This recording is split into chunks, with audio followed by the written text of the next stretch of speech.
Amigos, estamos de volta e, como disse, um grande convidado esta noite. Durante vários anos foi presidente da Câmara Municipal de Fall River. Foi, quanto a mim, um excelente mayor que fez muito pela cidade, mas também acabou por fazer história, tanto quando foi eleito, como também depois, quando chegou ao fim do seu tempo como mayor da cidade. Senhoras e senhores, ele agora apresenta 5 dias por semana na WSAR, um programa talk show, onde recebe chamadas de vários ouvintes e continua como advogado, como sempre foi. Senhoras e senhores, é com imenso prazer que apresentamos William Flanagan. Flanagan, welcome. Welcome to HORA, QUENTE. Thank you, thank you. Great seeing you again. It's been a couple of years. Yes. Since we've seen each other. Well, it was great to be on the TV show with you, and thank you for having me here with everybody. I'm honored. I'm honored to have you on. Thank you. I've always had much respect and admiration from you, as you know. Same here. So it's great to have you on, and let's talk about you, talk about your career and all that's been going on. Thank you. William, you've been in the law field for how many years now? Well, a lot of people may not know this, but before becoming mayor, I was an attorney. So I graduated from the University of Massachusetts, Dartmouth in 2002. I went to Diamond Voc in Fall River. After I graduated from Diamond and got my high school diploma, I went to UMass Dartmouth, and I was there from 1998 to 2002. And then after graduating from UMass, I went to Roger Williams Law School in Rhode Island. Yep. And I went full-time day, worked at night at the local supermarket. And I graduated law school in 2005. And I took the bar exam, passed it, thank God, on my first try. And at that time, I was appointed as the city attorney for Taunton, Massachusetts. I lived in Fall River. I would commute every day to Taunton. And after I was the city solicitor for Taunton, I was also a district attorney here in Bristol County. So I would prosecute cases in Fall River, New Bedford, Taunton, and Attleboro. And then in 2009, I ran for mayor, and I was mayor from the city of Fall River from 2010 to 2014. So I've been an attorney since 2005. Took a break from the practice of law when I was mayor. But then back in 2015, deciding what I was going to do with the next chapter of my life, I went back to being an attorney. So for the last 4 years or so, I've been practicing law. Let's go way back. Let's go to your roots. You are of Portuguese descent, correct? I am, On your yes. mother's side? On my mother's side. So my mom's mom, my grandmother, was born in St. Michael's. She, as a little girl, immigrated, like so many of the listeners and viewers here. She immigrated to the city of Fall River at around the age of 10 years old, and she raised her family in Fall River. She had my mom's a twin, and then she had a son, so she had 3 children, and she worked in the factories in Fall River in the garment union. And she did that until she retired, and so yes, I'm very proud of my Azorean heritage. So you were one of the first Azorean mayors of Azorean roots elected to the city, and also at that time the youngest mayor elected at that point. But before we talk about your time as mayor, what intrigued you about the law practice? Well, I've always been fascinated with the law. My father was a police officer. So he was a police officer in the city of Fall River, and I was also going to be a police officer too. So when I went to the University of Massachusetts, I studied criminal justice, and I actually took the police exam, and I scored very well on it. I was offered a job to be a police officer in the city of Fall River. I respectfully declined it at that time, and I went to law school. So I've always been fascinated with the law, and it fit very nicely into my job as mayor and my background. I got a public service background, and as an attorney, you help people. So people come to you for help. And it's your job to help them as an attorney. And I do criminal defense. So my clients have been accused of crimes. They're looking for help in the criminal justice system. The cards are stacked against them. And I get a fulfillment out of helping people. And now that you've gone back into the law practice, you continue to be a defense attorney, yes? Yes. Yes. What has been one of your, without getting into detail obviously, but what's been one of your most difficult cases? Well, they're very serious cases, and I never run away from a difficult case. I've handled everything from minor drunk driving cases up until serious Superior Court cases, whether it's a bank robbery or a stabbing or a shooting. There's some pretty serious cases that clients are hiring me for. Some of the difficult cases, and I see it, there's a trend of it in almost every single case, and that's some type of addiction to drugs. So when I look at Fall River and New Bedford and Taunton and Attleboro, a lot of the crimes occurring in our community have a drug-related component to them. So when you are looking to resolve a case, yes, you fight for your client's rights and you make sure their rights are protected, and the burden's on the government to prove their case beyond a reasonable doubt. But you also got to think long term too. You don't want to see your clients fail. And if you can direct your client in a direction where they're going to get help and therapy and treatment, that's always something I always take a look at when analyzing a case. In 2009, you run for mayor of the city of Fall River. Yes. And you were running up against, at the time, Robert Correa. He was a one-term mayor at that point, who had an extremely successful career at the state legislature, and then transitioned and was elected to city office as the mayor of the city. So you were coming in as a newcomer to the political scene. What attracted you to want to run against the mayor at that point? Well, I had a lot of respect for Bob Correa, still do to this day. Bob was a 30-year state representative, very popular in his community, very popular amongst the Portuguese too. Lived in the south end of Fall River his entire life.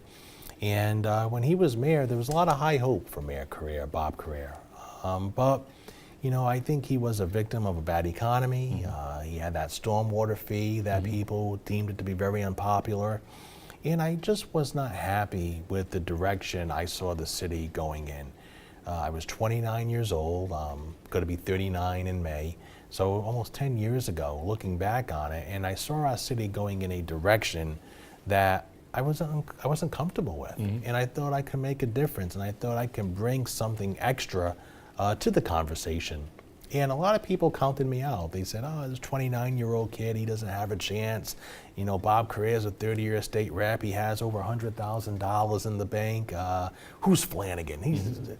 People ripped me off on day one. No chance they gave me. But I worked hard. And there's nothing you can say about hard work and persistence. I knocked on over 10,000 doors. I wore out over 2 pairs of shoes. I had holes in my shoes, right? Sapatos, you know, I had holes in the sapatos. And I went out and I talked to the people, and there was a consistent theme in the community that the majority of people I felt were not happy in the direction the city of Fall River was going. And I finished in the top 2 in the preliminaries, myself and Kathy Ann Viveros, who I eventually hired to come work with me as the mayor. Which was also history-making because the mayor was ousted in the primaries, which no one thought would happen at that point. Nobody thought would happen, and certainly Bob Correa. He didn't think he was going to lose in the preliminary, but he did. So it was Kathy Ann Riveros and myself. We went off into November, and it was just a tidal wave of support for me, from the unions to the police department to the fire department to the residents. And I believe I won the race with over 60% of the vote, which was astronomical at the time. And you know, I was able to serve as mayor of my hometown for almost 3 terms, and it was a great experience for me. You took a page out of Lincoln's book, and you hired your opponent to be a city administrator. Why did you do that? Why did you find the need? Because most politicians wouldn't do that. Sure. If you go back in history and if you remember what was happening at that time, Sean Cadine was my city administrator. He's now the town administrator in Seekonk and also a city councilor in Fall River. Very popular, Sean. He has a lot of support in the community, born and raised in Fall River, but his contract had expired. And I was thinking about going in a new direction. I was looking to shake things up a little bit within my administration, and that's not uncommon. And Kathy Ann Viveros was just elected at the time to the city council. She was a top vote getter. And she always wanted to be mayor. I knew that, and she had a passion for the city. And I always come from the school of thought that you don't have all the answers. And sometimes it's always good to bring people in who may have a different viewpoint than you, just to see, a different perspective of things. So I called up Ms. Viveros one night, and I asked her if she'd be willing to join my administration, and she was. And I hired her as the city administrator. She's been there now through 3 mayors, including myself. And I think by most accounts, people would give her a passing grade in the job she's doing. Mayor, in your 3 terms, so well, two and a half, you ended up completing 2.5. What was for you your most highlighted moment, or the thing you were most proud about during your time as mayor? I look back on my terms as mayor, and we did a lot of great work. We were able to create jobs. We helped improve the school system.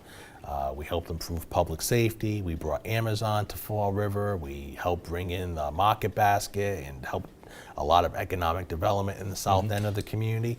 But looking back and thinking about what we did that had the biggest impact on our community, and I have to say it was raising the self-esteem of the city, getting people to believe again in the city of Fall River, and helping to improve Fall River's image.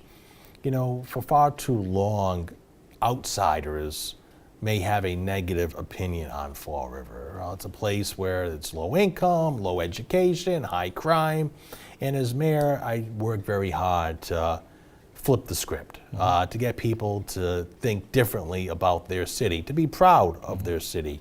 And I look back at my term as mayor and say, yeah, we were able to raise up the image of Fall River, and that's very hard for a mayor, a governor, or even a president to do, and that's to get people to believe in themselves again. In 2014, a group gets together and decides that they don't want Will Flanagan as mayor anymore. And ultimately, they were successful with their task. What do you think went wrong for you at that point, Mayor? Well, I look back at the recall, and it was almost like a perfect storm of how you can lose an election. We raised taxes, we implemented the purple trash bags, which people were not happy with, and then a city councilor made an unwarranted allegation against me that I threatened him. So when I think the recall election came and people went to vote, they voted on their emotions. They voted on what they thought might have been true at that time.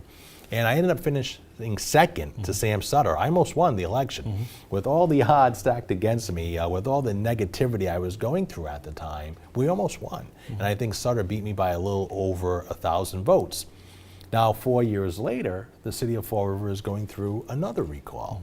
And I think if the people were to vote again today with my name on the ballot, the outcome probably would be favorable to me. Why are you so confident of that, Mayor? Well, a lot of the allegations or the thought process people had 4 years ago proved to be not true. The allegations the city council made against me didn't go anywhere.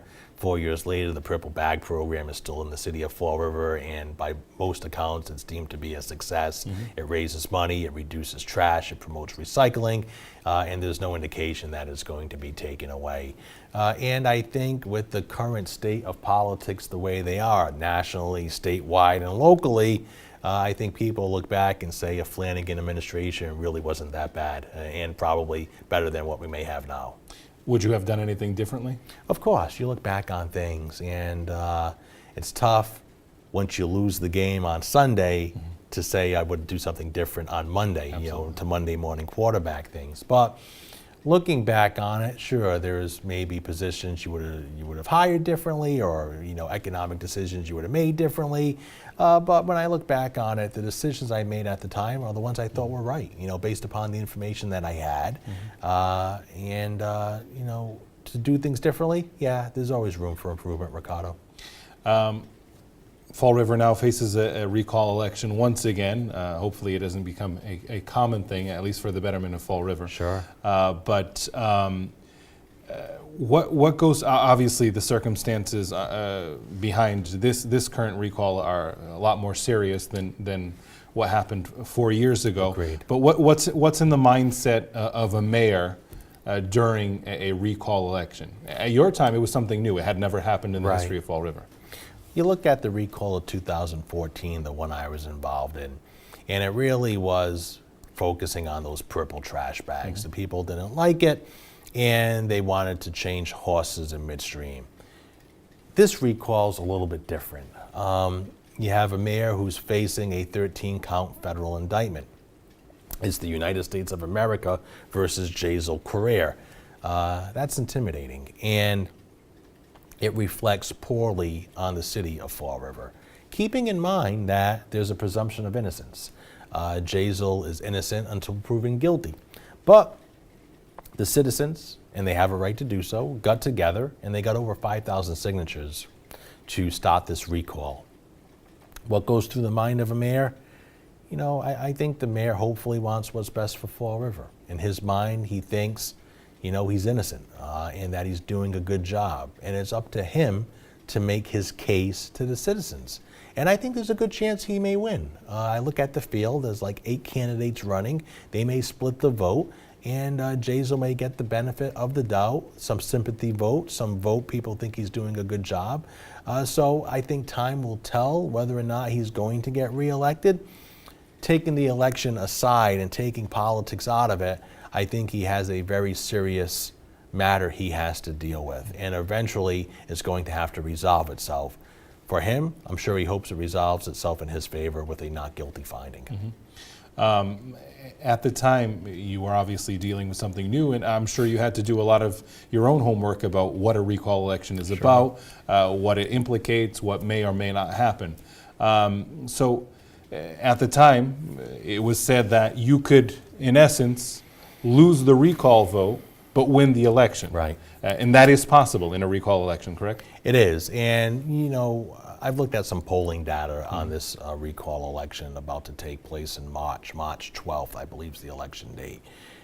Odds are Jazel probably will be recalled. You have 8 candidates running against him, and chances are over 51% of the people are going to vote yes for the recall. You just feel it in the community. But even if he's recalled on the top of the ballot, he can still get the majority vote on the bottom of the ballot. So as long as he gets one more vote than the person who finishes second, he could get recalled and then get elected and still be mayor. And Fascinating. The way things are looking, the more candidates come into this election, the more that's probably what will happen, Right. because Mayor Jazel Correa has his group of supporters, Sure. and those supporters will not be divided yet. The opposition will be divided between 7 other candidates at this point. You just announced that you will not be a candidate in the recall election. Why? I gave it a lot of thought, and looking back on it, I still have great admiration for the community. I want to see Fall River do well. It's my hometown, and the city has been good to me. It's allowed me to achieve the level of success I've been able to achieve in life. And I've had a successful life, and hopefully I have an even more successful future. Part of me wanted to run and go back because I feel there's still work that needed to be done. A lot of our policies on education and economic development and public safety were left on the drawing board. And I look at the way the city's going, and I had the same feelings that I had back in 2009 when I first ran. And I believe in my heart, if I were to run, or if I did announce my candidacy, I could have won. And I was going to work hard. The same work ethic that I brought back in 2009 and 2011 and 2013 when I was reelected 3 times, I would have worked even harder this time around. And I feel I was a good mayor for the city of Fall River. Now coming back a second time, I felt I could have been an even better mayor, a little more mature, a little more educated, a little more seasoned. But I decided not to do it. When I weighed all of the factors, and I looked at where I currently am in my life and where I'm at in my legal practice and in my private life, I decided that this time was not the right time. I wouldn't rule out something in the future because I do love politics and I enjoy helping people. I enjoy public service. But I just felt that this election, this recall election, was not the right time for me. Excelente. Temos esta noite o antigo mayor de Fall River, William Flanagan, connosco, o advogado William Flanagan, que está a conversar um pouco sobre o seu percurso e também a atual situação de Fall River, um mayor que esteve num processo de destituição, assim como o atual está, aqui a partilhar os seus pensamentos sobre essa questão. Vamos fazer um intervalo, voltaremos já com mais Hora Quente. Fique connosco.